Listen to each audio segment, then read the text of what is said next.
Magazine అప్పట్లో organiser అని చెప్పి ఉండేది. దాంట్లో కూడా కంటిన్యూస్గా అంబేద్కర్ గారిని కించపరిచిన ఆర్టికల్స్ వేయలేదా అని చెప్పి బీజేపీ పార్టీ వాళ్ళు ఆలోచించి మాట్లాడాల్సిన అవసరం ఉన్నది. మళ్ళీ అదేవిధంగా కర్ణాటకలో హెగ్డే గారు ఎలక్షన్స్ ముందు 400 సీట్లు మాకు వస్తున్నాయి, కాన్స్టిట్యూషన్నే రాసివేస్తామని చెప్పి తీర్చిదిద్దుతామని చెప్పి వాళ్ళు ప్రకటన కూడా చేసినారు. ఇవన్నీ బీజేపీ పార్టీ వాళ్ళకి గుర్తొస్తలేవా?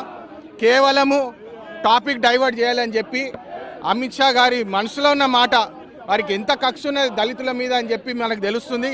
ఎంత క్యాజువల్గా మాట్లాడినాడు మీ అందరు చూస్తున్నారు. దాన్ని డైవర్ట్ చేయాలని చెప్పి ఇవన్నీ టాక్టిక్స్ వాడుతున్నారు. కానీ అసలు విషయం ఏంటంటే ఇవాళ కూడా అమిత్ షా గారు మాఫీ చెప్పలేదు, వారు అపాలజైజ్ చేయలేదు, వాళ్ళు రాజీనామా చేయడానికి సిద్ధంగా లేదు. ఇది ప్రజలు గమనించాలి.